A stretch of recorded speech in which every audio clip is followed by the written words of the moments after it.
నాకు వెళ్ళడం కుదరట్లేదు బ్రదర్, చర్చికి వెళ్ళడం కుదరట్లేదు బ్రదర్.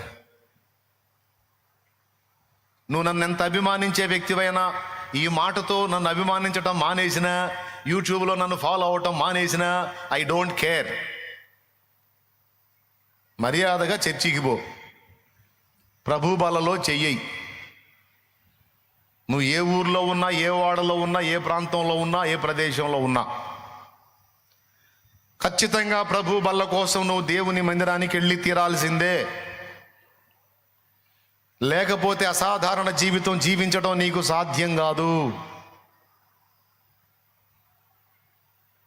నీవు దేవుని సన్నిధికి వెళ్ళి ఆయనను భుజించినట్లయితే నువ్వు ఇంకొక దాన్ని భుజించడానికి నీకు శక్తి వచ్చిద్ది. అదేందో కూడా చెప్తా. ఇంకొక దాన్ని భుజించడానికి నీకు శక్తి వచ్చిద్ది. అది భుజించాలంటే శక్తి కావాలి. ఆ శక్తి కావాలంటే ముందు ఆయనను భుజించాలి. ఎవరిని తినాలి మనం? ఆనాడు అదే యోహాను సువార్త 6లో ఈ మాట అన్నందుకు అనేకులు ఆయనను విడిచి వెంబడింపక వేరైరి అనుంది. ఈ మనుషుడు అన్నీ బాగానే చేస్తున్నాడు, అన్నీ బాగానే బోధిస్తున్నాడు, కానీ అప్పుడప్పుడు మెంటలు వచ్చిన వాళ్ళలాగా మాట్లాడతాడింది.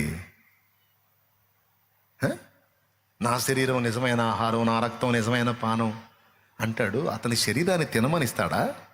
అసలు అతని శరీరాన్ని ఎలాగూ తిననీయగలడు? అయినా మనం ఎట్ట తింటాము? మనమేమన్నా రాక్షసులమా శరీరాన్ని పీక్కొని తినటానికి?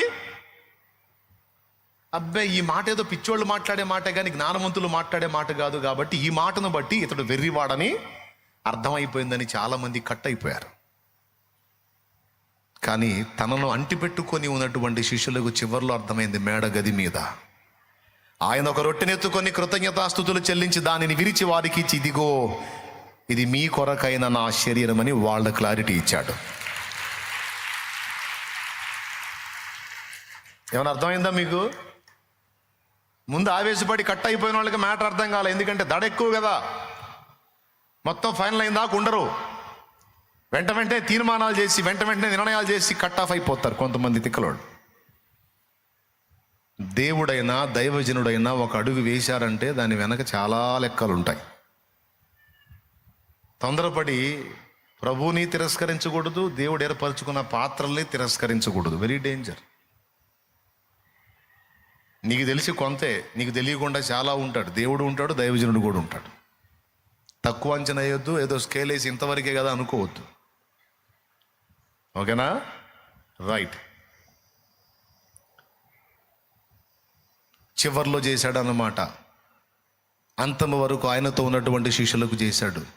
ద్రాక్ష పాత్రను ఎత్తుకొని, ద్రాక్షరసపు పాత్రను ఎత్తుకొని, ఇది నా రక్తము వలన క్రొత్త నిబంధన అని ఆ రొట్టెను వారికి ఇచ్చి, ఇది నా శరీరము అన్నాడు.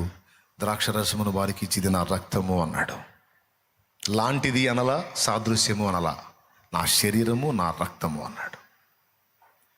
దానిలో పాలిభాగస్తుడైతే యేసు శరీరములోనికి పాలిభాగస్తుడైనట్టే. యేసు శరీరమును తిన్నట్టే, యేసు రక్తమును తాగినట్టే. ఎడతెగకుండా నువ్వు ఈ బాధ్యతను నెరవేర్చి ఈ పని నువ్వు చెయ్యి. ఈ భూమి మీద పాపము నిండిన ఈ భూమి మీద పాపమును అధిగమించి బతకడానికి కావలసిన అసాధారణ శక్తి నీకు వచ్చిద్ది. ఆ బలం నీకు వచ్చిద్ది.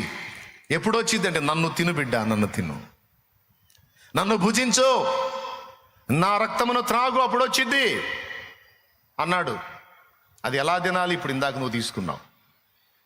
బాప్తిస్మం పొందిన వాళ్ళు తీసుకోవాలా, పొందిన వాళ్ళు తీసుకున్నారు. ప్రభు బలలో చేయి వేసే వాళ్ళని మీరు గమనించండి. ఎన్ని ఆటుపోట్లు వచ్చినా సరే 6 దినాల్లో మళ్ళీ ఆదివారానికి వాళ్ళు హాజరవుతారు.